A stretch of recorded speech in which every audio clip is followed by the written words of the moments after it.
¿qué tal? Sean bienvenidos a esta tercera cápsula en la cual vamos a hablar y a explicar lo que son las medidas de dispersión.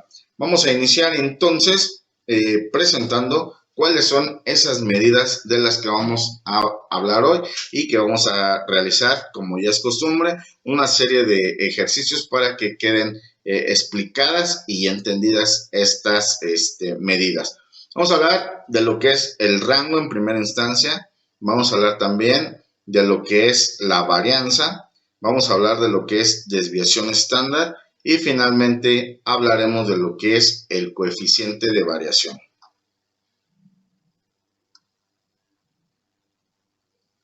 La primera medida que tenemos es el rango. El rango es el valor máximo menos el valor mínimo. Así es como se obtiene esta medida. Es de alguna manera la medida más sencilla de obtener. Es decir, tenemos nuestra serie de valores, encontramos nuestro valor máximo y a ese valor máximo le vamos a restar aquel valor que sea el mínimo dentro de la serie de valores que nosotros estamos estudiando o utilizando en ese momento. La siguiente medida es un poquito más compleja, es la varianza. A partir del manejo de la varianza se van a poder resolver una serie de ejercicios mucho más complicados. Por lo tanto, es muy importante entender que la varianza es la suma de los cuadrados de las desviaciones entre el número de datos. ¿Cuáles son las desviaciones? Pues es el dato que nosotros tenemos, es decir, los datos aislados. Si tenemos una serie de datos aislados, tenemos 1, 2, 3 y 4, por ejemplo, y nuestra media en este caso vamos a suponer que es 2, entonces tenemos que es 1 menos 2, esto elevado al cuadrado. El siguiente dato sería 2 menos 2 elevado al cuadrado, el siguiente sería 3 menos 2 elevado al cuadrado y el último dato sería 4 menos 2 elevado al cuadrado. Se hace la sumatoria de todos estos números, se divide entre el total de datos, que en este caso son 4, y entonces estaríamos obteniendo lo que sería nuestra varianza. Y bueno, una vez que hemos obtenido nuestra varianza, entonces únicamente se le saca ya raíz cuadrada a esa varianza y de esta manera vamos a lograr obtener lo que es nuestra desviación estándar. Esta fórmula de desviación estándar únicamente va a cambiar para la cuestión de cuando hablamos de muestras y población. Cuando hablamos de población, es decir, cuando tenemos una serie de datos aislados en los que no nos dice de qué están hablando, podemos utilizar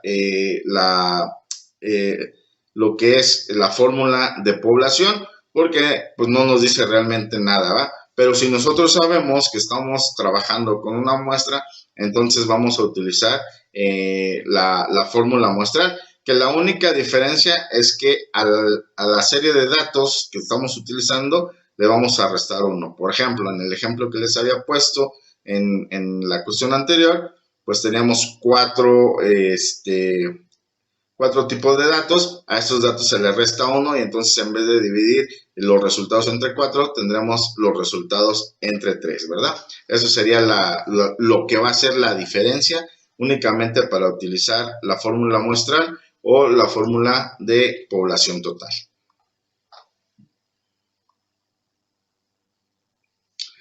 Y bueno, finalmente hablar de lo que es coeficiente de variación. El coeficiente de variación no es otra cosa que la desviación estándar entre la media y así se obtiene el coeficiente de variación. Generalmente se expresa en porcentaje, por lo tanto, una vez que se obtiene la cantidad, lo que se hace es se multiplica por 100 y así se va a presentar el resultado como coeficiente de variación.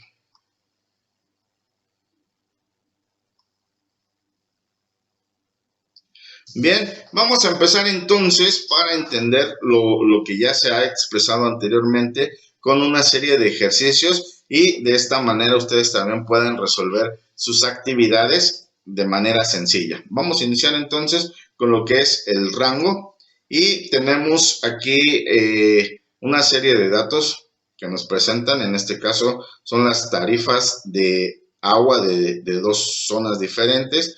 tenemos la zona 1 donde hay 6 casas que van numeradas del 1 al 6 y tenemos que dentro de la tarifa mensual de la zona 1 el precio máximo es 18 y el precio mínimo es 11. Por el otro lado tenemos la zona 2 donde también manejamos una cantidad de casas similares con las tarifas mensuales. En este caso la tarifa mínima es 10 y la tarifa máxima es 14. Vamos a la solución entonces. Bueno, para el caso de la primera zona tenemos que, recordemos que la fórmula rango es igual al número máximo o al dato max del número, el valor máximo menos el dato con el valor mínimo. Para la zona 1 entonces tenemos que la tarifa más alta es 18, mientras que la más baja es 11. Por lo tanto, hacemos la operación 18 menos 11 nos da 7 y entonces tenemos que nuestro rango para esta zona es 7. En la zona 2, la tarifa más alta, es decir, el dato mayor es 14, mientras que la tarifa más baja, el dato menor, en este caso es 10, y por lo tanto el rango es 14 menos 10. Esto es igual a que tienen en esa zona un rango de 4. Por lo tanto, las tarifas de la zona 1 se encuentran más dispersas, ya que el rango es mayor. Bueno, como hemos visto en la solución de este sencillo problema, estamos encontrando la dispersión.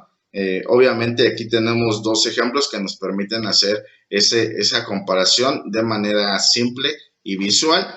Y que bueno, a veces cuando tenemos un solo tipo de datos, pues no lo vamos a poder observar, ¿verdad? Pero pues precisamente la idea es eso, conocer cómo, cuál es el grado de importancia en medir el rango entre uno y otro ejemplo, como en este caso. Bueno, seguimos entonces y vamos a hablar ahora de lo que es la varianza y nos dice lo siguiente. De una empresa se conoce el resultado económico que ha tenido durante los últimos 5 años. En la mayoría ha obtenido beneficios, pero un año presentó pérdidas considerables y nos da los datos. 11, 5, 2, menos 9 y 7 millones de pesos. Nos pide calcular la varianza de este conjunto de datos. Vamos a la solución. Bueno, lo primero que tenemos que hacer es hacer la suma de todos estos datos, es sacar la media y pues sí, propiamente hacer la suma de todos estos datos, ¿no? Entonces tenemos 11 más 5 más 2 más menos 9 más 7, todo esto sobre 5. Hacemos nuestra operación y nos da 3.2. Esto sería nuestra media de esta serie de datos. Ahora vamos a recordar cuál es la fórmula de la varianza. La varianza nos dice que es la sumatoria de toda la serie de datos que nosotros tenemos elevados al cuadrado entre el número total de datos.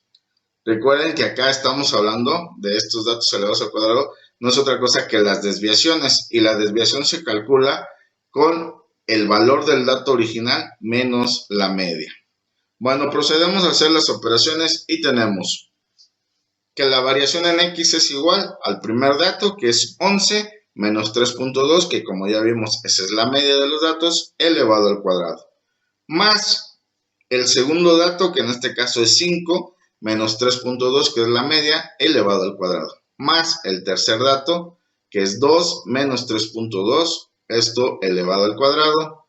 Más el cuarto dato, que en este caso es menos 9, menos la media, que es 3.2, elevado al cuadrado, más 7, que es el último dato, el quinto dato, menos 3.2, todo esto elevado al cuadrado.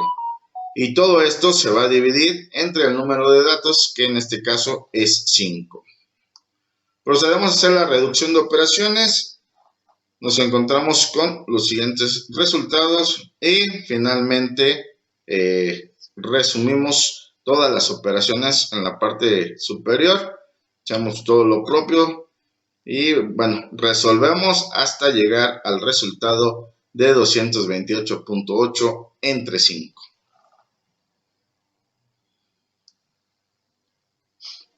Entonces ahora resolvemos esos 228.8 entre 5. Nos va a dar los 45.76 millones de pesos, estos elevados al cuadrado. Recordemos que esta es la varianza.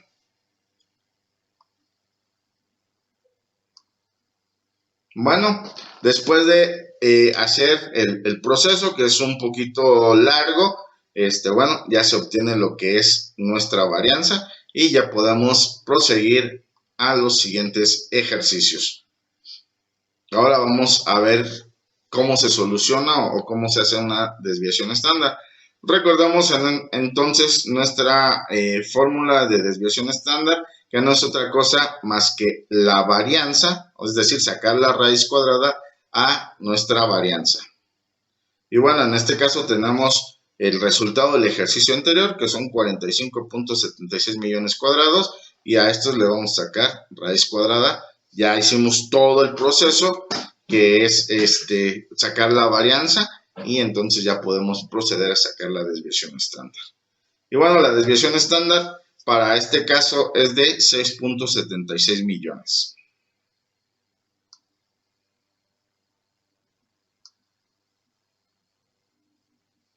Y bueno, continuando con el mismo ejercicio, podemos aplicar ahora lo que es el coeficiente de variación. El coeficiente de variación, recordemos que es la desviación estándar entre la media y pues que generalmente se expresa en porcentaje, entonces multiplicamos nuestro resultado por 100. Entonces nuestra desviación estándar ya vimos que son los 6.76 millones de pesos, nuestra media es 3.2, entonces procedemos a hacer la operación y nuestro coeficiente de variación es igual a 6.76 entre 3.2, esto es igual a 2.11. Por lo tanto, bueno, y ahora lo multiplicamos por 100, por lo tanto nuestro coeficiente de variación es del 211% para este ejercicio. Bueno, con esto estamos concluyendo prácticamente lo que son las medidas de dispersión y bueno, queda material completo para resolver los ejercicios que han quedado pendientes en plataforma, tanto los ejercicios de medidas de tendencia central como los ejercicios de medidas de dispersión. Únicamente nos queda por resolver lo que es la campana de Gauss, la cual se va a presentar en el próximo video, y con eso tendrán el material suficiente y completo para poder resolver el total de sus actividades. Bueno, pues estamos llegando entonces al final de esta tercera cápsula. Les deseo mucho éxito en todas sus actividades y nos estamos viendo en nuestra siguiente cápsula. Hasta pronto, que estén muy bien.